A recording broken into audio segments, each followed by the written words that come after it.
na nag-cover at kanilang pinapahayag ang katotohanan at nilalabanan yung mga naninira, no?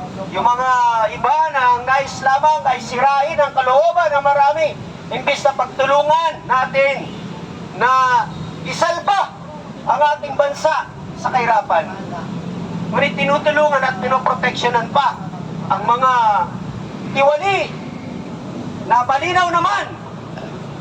Ang dami ng nag-ebidensya, ang dami ng mga nag-testimonya.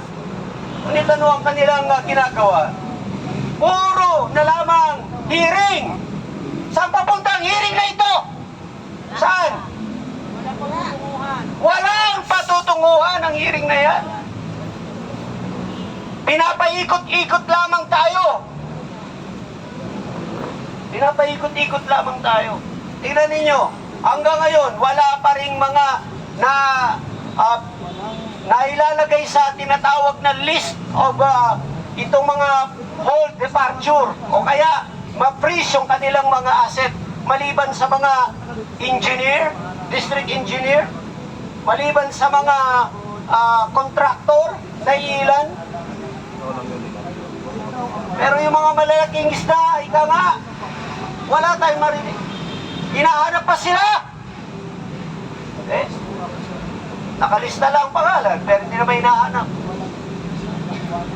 No, may mga ebidensya, may mga pagpapakita ng mga nagtitestimonya na galing pa mismo sa mga taong nakasama nila, nagbuhat ng mga bag ng pera, dinala sa kanilang mga bahay.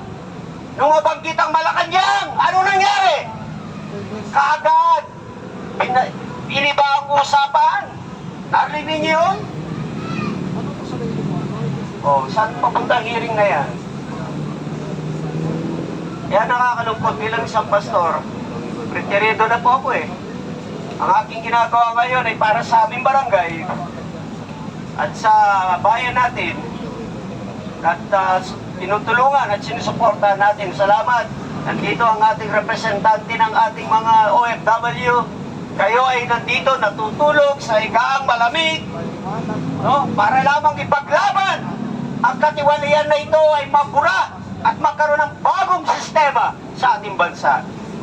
Papayag ba tayo hanggang na walang pagbabago? Pababayaan ba ninyo na masira ang kinabukasan ng inyong mga anak at apo?